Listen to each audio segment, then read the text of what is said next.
রাধে রাধে বন্ধুরা, তোমরা কেমন আছো? আশা করি তোমরা সবাই ভালো আছো। যে যেখান থেকে আমার ভিডিওটা দেখছো তাদেরকে জানাই অনেক অনেক ভালোবাসা, বড়দের আশীর্বাদ আর ছোটদের ভালোবাসা নিয়ে একটা সুন্দর সকাল থেকে শীতকালে একটা সুন্দর ব্লগ শুরু করলাম। তো ঘুম থেকে উঠে কিন্তু এখন আমি ফ্রেশ হয়েছি। তো ফ্রেশ হয়ে আজকে টিফিন করছি। ঘড়িতে বাজে এখন ৯টার মতো। তো তোমাদের দাদাভাই আজকে বলল চাউমিন করো। আর সবাই বলল আজকে সকালবেলাতে টিফিনে চাউমিন খাবে। তো সকালবেলা একদম ফ্রেশ হয়ে চা-টা কিন্তু খাওয়া হয়ে গেছে। চা খেয়ে দেখো সোজা এখানে আলু কেটেছি, পেঁয়াজ কেটেছি, গাজর কেটেছি, ক্যাপসিকাম কেটেছি। সব একবারে কেটে ধুয়ে গুছিয়ে নিয়ে এখানে চাউমিনের জন্য প্রস্তুতি শুরু করে দিয়েছি। তো সবজিটা আগে ভেজে নেব। আর আমার শাশুড়ি তো আবার নিরামিষ খায়। তো সেই জন্য ওনার জন্য আগে নিরামিষ করব। তো তার আগে সবজিটা একটু ভেজে তুলে নেব। তারপরে ওনারটা শুধু নাড়িয়ে ওনাকে দিয়ে দেবো। তারপরে পেঁয়াজটা ভেজে আমাদেরটা করব। তো এখানে দেখো ওনাকে কিন্তু দিয়ে দিয়েছি, উনি খাচ্ছে রান্নাঘরে বসে। আর এখানে আমাদের পেঁয়াজেরটা যেটা সেটা আলাদাভাবে করছি। তো সবার একদম দিয়ে দেবো। তো অনেক দিন হয়েছে সবাই বলছে একটু ফুলকপি দিয়ে সবজি দিয়ে চাউমিন খাওয়ার জন্যে। তো এর আগে একদিন চাউমিন হয়েছিল, শুধু ফুলকপি ভেজে চাউমিন করেছিলাম, পেঁয়াজ টিয়াজ কিছু দিইনি। তো আজকে যেহেতু পেঁয়াজ দিয়ে করছি তো সেই জন্য সব রকম সবজিটাই দিলাম। তো কড়াইশুঁটিটা থাকলে কড়াইশুঁটিটাও দিতাম, কিন্তু কড়াইশুঁটিটা ছিল না, বাকি দিলাম। তো সত্যি কথা সকালবেলা তো আমাদের টিফিন কিছু খাওয়া-দাওয়া হয় না। সেটা তো তোমরা জানোই যে সকালবেলা আমাদের চা বিস্কুট খেয়ে ভাত রান্না এটাই তোড়জোড় শুরু হয়। তো বাবু বলল, "না আমি ওপরে খাবো।" তো ওই জন্য ওপরে ওকে ওকে এনে দিয়েছি। তো ওদিকে টিভিও চলছিল আর ওদিকে ফোনেও দেখছিল। তো একটুখানি দেখো শসা কুচি, টমেটো সস দিয়েছি। তো অল্প পরিমাণেই দিয়েছি, কারণ আমার আবার খেলে গ্যাস ওঠে। তোমরা তো জানোই যে আমার গ্যাসের ব্যথা হয়। তো বাবুকে দিলাম, বাবু খাচ্ছে। আর এইদিকে দেখো আমার জন্য আমি নিয়ে বসেছি। সকালবেলায় তো টিফিন বাপের বাড়িতে গেলেই একমাত্র খাওয়া-দাওয়া হয়, নয়তো এখানে তো টিফিনের কোনো বালাই নেই। তো যেহেতু সকালবেলা খাচ্ছি বেশ ভালো লাগছিল। সকালবেলার টিফিন একবারে খেয়ে কাজকর্মে হাত দেবো। কিন্তু এখনও কিন্তু কিছু কাজ কিন্তু আমার বাকি রয়েছে। সেগুলো কিন্তু কিছুই হয়নি। যেমন দেখো বাসি কিছু বাসন-কোসন রয়েছে। তারপর গ্যাসটা একটু মুছবো। এইসব টুকিটাকি কাজগুলো এখনও পড়ে আছে, যেগুলো এখনও আমার হয়নি। আগে টিফিনের পার্ট চুকোচ্ছি। তো ঘড়িতে মোটামুটি এখন ১০টার মতো বাজে। আর তোমাদের দাদাভাই নিচে বসে খাচ্ছে। আর আমি যেহেতু বাবু খাচ্ছে তো সেই জন্যে আমি বাবুর সাথেই খেতে বসলাম। আর কি বলতো, বাবু নিচে যখন খায় তখন কোনো অসুবিধা হয় না। আমার কাজও হয় আর বাবু খেয়েও নেয়। আর ওপরে বাবুকে একা খেতে দেবো তো একা খাবেও। সেইজন্য আমি আবার ওর সাথে বসেই খাচ্ছি। মানে একা না ছেলেকে খেতে দিয়ে ওই চলে আসবো বা ছেলে একা খাবে, ওইভাবে না আমার ঠিক ভাল লাগে না যে খেলো কি খেলো না ঠিক জানতেও পারবো না, ফেললো কি ফেললো না। তারপর ধরো জল খেতে লাগলো। তো সেই জন্য না সবসময় ছেলে ওপরে খেলে আমিই ছেলের সাথে খাই। তো সেইজন্য ওপরে টিফিন খেলাম, খেয়ে সোজা এলাম দেখো নিচে। নিচে এসে টেবিলটা একটু মুছে দিচ্ছি।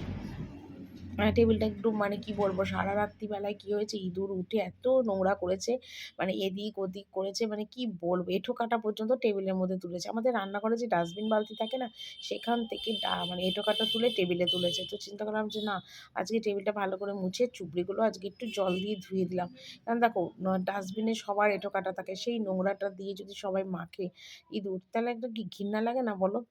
যতই হোক এঁঠো-কাটা বলে তো কথা। তো সেই জন্য সেইটা দেখো এখানে ভালো করে টেবিলটাকে মুছে নিচ্ছি।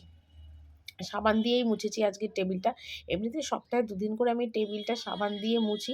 তো আজকে যেহেতু নোংরা হয়েছে বেশি সেজন্য টেবিলটা মুছলাম সাবান দিয়ে। এমনিতে রোজ সাবান দিয়ে টেবিল মুছলে ভালো হয়। কিন্তু রোজ আর মোছা হয় না গো। এমনি রোজ জল ন্যাকড়া দিয়ে মুছে নিই।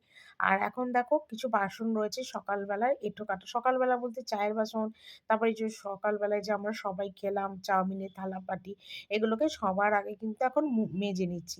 কেন বলো তো? এক সমস্ত বাসন কিন্তু আমার সকালবেলা মাজা ঘষা হয়ে গেছে। হওয়ার পরে আবার এখন কিন্তু বাসন মাজছি। কারণ দেখো বাসন আমাদের বাড়িতে প্রচুর বেরোয়। এত বাসন বেরোয় কি বলবো।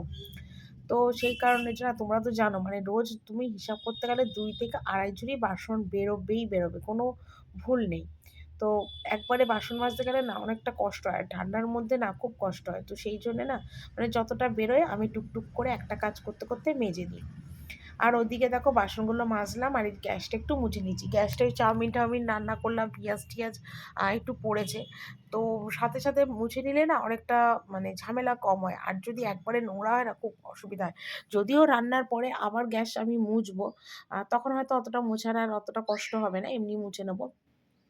কিন্তু আ এখন যেহেতু মানে মানে পিঁয়াজ-টিয়াজ পড়েছে, তো সেই কারণের জন্যে একটু ভালো করে এখন একটু মুছে নিলাম। একটু সাবান ডলে নিলাম, ডলে দিয়ে ভালো করে মুছলাম। তো সকাল সকাল টিফিন খাওয়া থেকে শুরু করে বাসি কাজকর্ম এগুলো মোটামুটি আমার কিন্তু সবই কমপ্লিট হয়ে গেল। এটা অনেকটা আমার সুবিধাও হলো। সত্যি কথা বলতে কি অনেকটাই সুবিধা হয় যেটাকে বলে। তো এইভাবেই সকালবেলার টাইমে কাজকর্মগুলো সমস্ত গুছিয়ে আমি করার চেষ্টা করি, যাতে কাজগুলো ঠিকঠাকভাবে সবসময় হয় আর কি। আর এইভাবেই আমার আর কি সকালবেলার রুটিনটাও তোমাদের কাছে সবসময় আমি শেয়ার করি। যতটা পারি তোমাদের কাছে আমি সবটাই শেয়ার করি। দেখো অনেক কিছু টুকিটাকি খুঁটিনাটি কাজ আছে যেগুলো হয়তো তোমাদের কাছে সবসময় শেয়ার করতে পারি না, তাহলে ভিডিওটা না অনেক বড় হয়ে যাবে। তোমরা এই ভিডিওটাই আমার ঠিকঠাকভাবে দেখো না, তাহলে আরও বড় ভিডিও দিলে তো তোমরা আরও দেখবে না বলো। কিন্তু আমি বুঝি না আমার ভিডিওর মধ্যে কী খারাপটা আছে যে তোমাদের ভালো লাগে না, আমার ভিডিওটা তোমরা দেখো না। আমি এই জিনিসটা না একদম বুঝতে পারি না। তো দেখো এখন আমি ওপরে এলাম আর ওপরে এসে একটু দাঁত মাজবো। দাঁত মাজবো কেন, সকালবেলাতে না দাঁত মেজেছিলাম। এবার কি হয়েছে বলো তো, দাঁতের ভিতর কী যেন আমার একটা ঢুকেছে। ঢোকাতে দাঁতটা না কীরকম ব্যথা ব্যথা করছে। এমনিতে আমার দাঁতে পোকা টোকা কিচ্ছু নেই, কিন্তু একটু চিন্তা করলাম কি যাই একবার একটু দাঁতটা একটু ঘষে নিই। তাহলে দাঁতটা ব্রাশ করে নিলে কী হবে, ওই খাবার যে ঢুকেছে দাঁতের ভিতর সেগুলো আমার বেরিয়ে যাবে। তো সেই কারণের জন্য দাঁতটা একটু ঘষছি। নয়তো এমনিতেই সকালবেলা উঠে তোমরা তো জানোই আমার দাঁত মাজা, মুখ ধোয়া, ফ্রেশ হওয়া, বাসি জামাকাপড় ছাড়া সমস্ত কিন্তু আমি করি। এগুলো না করলে আমার ঠিক মানে ঠিক দিনটা আমার ঠিকমতো শুরু হয় না। তো সেগুলো দেখো করবো। আর এখানে দেখো দাঁত-টাতগুলো মেজে একদম নাইটি ছেড়ে আবার নিচে যাবো। আর এখানে দেখো নিচে এলাম আর এখানে এসে দেখলাম তোমাদের দাদাভাই একদম বাজার হাট সব গুছিয়ে রেখে দিয়েছে, কারণ জানে আমি ভিডিওটা করব। তো মুখে আর বললাম না, তোমরা একবার দেখো। আর সত্যি কথা শীতকালে কিন্তু ফুলকপি খেতে বেশ ভালো লাগে। সব রকম সবজি এনেছে, তো দেখা যাক কি রান্না আজকে হয় না হয়। এখানে দেখো বাসনগুলো যে সকালবেলা মেজেছিলাম সেগুলোকে এখন গুছিয়ে নিচ্ছি। কাটাকাটি এখনো কিচ্ছু করিনি। শাশুড়ি এখনো মানে নিচে বসেছিল। তো আমাকে বলল যে একটুখানি কেটে-কুটে দেবো কিনা? তো আমি বললাম ঠিক আছে কেটে-কুটে দাও। কেউ যদি একটু কেটে-কুটে গুছিয়ে দেয় সত্যি অনেকটাই সুবিধা হয়। তো উনি একটু কেটে-কুটে দিচ্ছে, তা আমি সেই ফাঁকে এই ভিডিওটা করছি। তো ওনার কাটতে অনেকটা দেরি হয়। বয়স হয়েছে তো এখন অতটা তাড়াহুড়ো করে কোনো কাজকর্ম করতে পারে না। তো সেই কারণের জন্যে কিন্তু উনি এখন মানে কেটে-কুটে গুছিয়ে দিচ্ছে। আর আমি এই ফাঁকে ততক্ষণে বাসন-টাসনগুলো ভাবলাম চলো বাসনগুলো একটু ঝপাঝপ করে গুছিয়ে নিই। তাহলে আমার অনেকটা কাজও ফাঁকা হয়ে যাবে। তো এখানে দেখো ৫ তরকারি কেটে দিয়েছে। একটু শিম চচ্চড়ি হবে আরকি। তরকারি না চচ্চড়ি বলতে পারো। তো সেই চচ্চড়িটা কেটে দিয়েছে। আর এখানে দেখো পেঁপে কেটেছে, যেটা পেঁপে দিয়ে ডাল হবে। আমি পেঁপেটা সিদ্ধ করেও একদম গুছিয়ে নিয়েছি। আর এখানে দেখো ভাত বসিয়েছি। কারণ আজকে সমস্ত কাজকর্ম সেরে তারপর কিন্তু আমি রান্না বসিয়েছি। তো শিম চচ্চড়ি আর পেঁপে দিয়ে ডাল এটা আপাতত এখন করব। আর এরপরে বাবুকে দেবো খেতে। কারণ অনেকটাই বেলা হয়েছে। বেলা বলতে এখন প্রায় ১:৩০ মতন কিন্তু বাজে।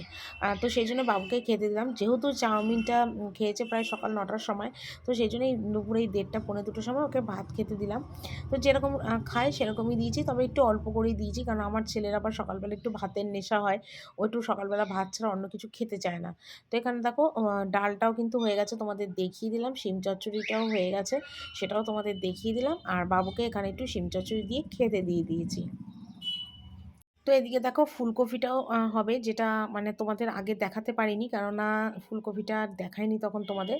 তো এখানে দেখো ফুলকপি আলু সব কেটেছি। আর এখানে দেখো ছাঁকা তেলে ফুলকপি আলুটা ভেজে নিচ্ছি। এটা দুবেলারই হবে, আর রাত্রিবেলার জন্য করে রাখবো আর কি। কারণ সত্যি কথা শীতকাল বলে না এখন আর অন্য কোনো রান্না মানে রাত্রিবেলা করার ইচ্ছা করে না। ওই শুধু রুটিটা করি, গরম জল করি, আর যদি একটু খাবার জল ভরার থাকে সেটা করি। আর বাকি কিন্তু রাতের রান্নাটা আমি এখন বেশ কিছুদিন ধরে করে রাখছি। তো দুবেলার করে রাখলে কী হয়, রাত্রিবেলাটা একটু গরম করে নিই ভালো করে, তাহলে রুটি দিয়ে খাওয়া হয়ে যায়। তো এখানে ফুলকপি আলুর একটু রসা রসা বলো ঝোল, এটাই করব। তো আজকে তো নিরামিষ রান্নাই হলো। আর যেহেতু সকালবেলা চাউমিনগুলো খেয়েছিলাম সেই জন্যই গ্যাস ট্যাসগুলো মুছেছিলাম। আর সকালবেলা টাইম হয়নি ফ্রিজটা মোছার, তো ফ্রিজটাও মাছ কচি ছোঁয়াছানি ছিল, সেই জন্যে মাছের ছোঁয়াছানি ছিল বলে এখন কিন্তু আমি রান্না করছি। আর ওদিকে ফুলকপি আলুটা কিন্তু বসিয়ে দিয়েছি। দেখো ভাত করেছি, তোমাদের তো আগেই দেখিয়েছি, শুধু বাকি ছিল ফুলকপিটা। তো এই যে ফুলকপি আলু দুবেলাকার ঝোলটা করে রেখেছি, আর বাকি রান্না তো তোমাদের আগেই আমি দেখিয়ে দিয়েছি। আর বাবুর এখানে একটুখানি বেড়ে রেখেছি রাত্রিবেলা। ঠিক আছে? এই আমার রান্না। তো ওপরে এলাম, আর ওপরে এসে দেখো বিছনাপাটিটা আমার কি অবস্থা হয়ে পড়ে রয়েছে। সকালবেলাতে আজকে কিন্তু সত্যি কথা বলছি, মানে বিছনাটা না তোলা হয়নি। তোলা হয়নি তার একটা কারণ আছে। আমার কালকে রাত্রিবেলাতে প্রচণ্ড শরীর খারাপ হয়েছিল। যেটা তোমাদের হয়তো ভিডিওর ১ম এই আমার বলা উচিত ছিল, কিন্তু আমি সেটা তোমাদের বলে উঠতে পারিনি। তো যেহেতু চাদরটা আরকি চেঞ্জ করব, তো সেই কারণের জন্যে কিন্তু আমি দেখো এখন একটু সোয়েটারটা খুলে নিলাম। কেননা ধুলোবালির বিছনা তো, সোয়েটার তো আর রোজ রোজ চেঞ্জ করা সম্ভব হয় না। তো সেই জন্য চেঞ্জটা মানে সোয়েটারটা ছেড়ে এখন বিছনার চাদর টাদরগুলো একটু চেঞ্জ করব। তো বালিশ ওষা সব কিছুই কিন্তু এখন একটু খুলে দিচ্ছি।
তো এখানে দেখো বিছানার চাদর টাদরগুলো সব চেঞ্জ করলাম, আর দিয়ে এখন বাড়ির শসাগুলো একটু লাগিয়ে দিচ্ছি। তো বাবু ঘরে আসছিল, তো ঘরে আস্তে আস্তে আবার চলেও গেল বাবু।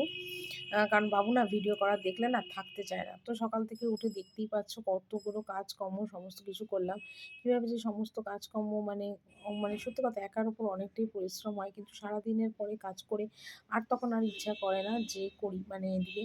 আর ওদিকে দেখো আমার শাশুড়িও আসছে, কী যেন একটা বলছিল আমার ঠিক মনে নেই। কারণ যখন ভয়েস তোমাদের দিই তখন কিন্তু আর আমি কোনো কথা তোমাদের মানে মনে থাকে না যে কী জন্যে কে ডেকেছিল বা কিছু। তো এখন দেখো বিছানা তুলছি, আর ওদিকে বাবু আমায় জিজ্ঞেস করছে আমার খাওয়ার কথা। কারণ বাবু জানে আমার প্রচণ্ড কাল রাত্রিবেলা আমার শরীরটা খারাপ হয়েছিল, খুবই শরীরটা খারাপ হয়েছিল কালকে। মানে কি বলবো, গ্যাসের ব্যথা উঠেছিল। তো তবু সকালবেলা উঠে আজকে টুকিটাকিভাবে সমস্ত কাজকর্মগুলো করার চেষ্টা করছি। কারণ কাজগুলো আমি যদি না করি কী করে মানে হবে। আর আমি ছাড়া আমার সংসার সত্যি কথা অচল। একদিন যদি আমি বসে শুয়ে থাকি, সত্যি সংসারের কাজের যা অবস্থা হয় সে তোমাদের আর বলে বোঝাতেই পারবো না। মানে এতটাই অবস্থা খারাপ হয়। কেউ তো করার নেই সংসারে আমি ছাড়া। তো সেই কারণের জন্যে না অনেকটা অসুবিধা। তাই আমি নিজেকেও নিজে সুস্থ রাখার সবসময় চেষ্টা করি, যাতে ভালোভাবে থাকতে পারি, কাজকর্ম করতে পারি। তো এদিকে দেখো আমার কিন্তু টেবিল মানে বিছনা টিছনা তোলা হয়ে গেল। এবার একটু শোকেসের ওপরটা মুছবো। যেদিনই বিছনার চাদর তুলি সেদিনই কিন্তু শোকেসের ওপরটা খুব ভালো করে মুছি। বাবুর জলগুলো ভরলাম, ভরে এখন এগুলো মুছছি। তো এবার এটা করব, করে সোজা চলে যাব স্নান করতে। কারণ স্নান করতে তাও দেখো বেলা কিন্তু বয়ে এসছে, প্রায় 2:30 পৌনে 3টের মতো বাজে। তো গরম জল একটু বসিয়ে এসছি, গরম জল করে ঝপাঝপ করে একটু জল ঢালবো। শীতের দিনে দেখবে স্নান না করলে আরও কিন্তু শীত করে, সেই জন্য আমাকে স্নানটা করতে হবে। যদিও মানে যেদিন মাথা টাথা ঘষি সেদিন তবু মানে কী বলবো রোদে রোদে করে নিই। চান করতে গেলে না আর অত রোজ প্রতিদিন না ওইভাবে হয় না। সকালের টাইমে স্নান করতে গেলে অনেকটা কাজের লেটও হয়ে যায়। তো সেই কারণের জন্যে সকালবেলাতে আর করি না। আর এই এখন মানে চান করব, আর এই জন্যে এখন এইগুলো সমস্ত নোংরা কাজগুলো সেরে নিলাম। তো দেখো সন্ধ্যা হয়ে গেছে, ঘড়িতে এখন বাজে 5:30। ছাদে এলাম এই দেখো জামা কাপড় তুলতে, যেগুলো চানের সময় কেচেছিলাম, জল ঝরে গেছে কিন্তু শুকোয়নি। তো এগুলোই তুলতে এলাম, এখন এগুলো তুলে নিয়ে যাই। আর ভাত টাত খেয়ে এসছি, 5টা 15 হয়েছে, তখন ভাত খেয়ে বাবুর জন্য দুধ কেলক্স নিয়ে এলাম, নিয়ে এসে এই জামা কাপড়গুলো এখন তুলতে এলাম। ছাদে সন্ধে হয়ে যাচ্ছে, জামা কাপড়, আর আমাদের বাইরেটা জানো ছাদে প্রচুর আলো চারিদিক দিয়ে। তো সেটাই এলাম, আর এই সেই জামা কাপড়গুলো এখন তুলছি, তুলে নিচে নিয়ে গিয়ে মেলে দেবো, বা ওইদিকে ঘরেও মেলতে পারি, কোনো ঠিক নেই। অল্প কটা তো ওই ঘরের দিকেই মেলে দেবো। আর চলো বন্ধুরা, আজকের ভিডিওটা এখানেই শেষ করছি। কালকে একটা সুন্দর আর নতুন ভিডিও নিয়ে চলে এসো। তোমরা সবাই ভালো থেকো, টাটা।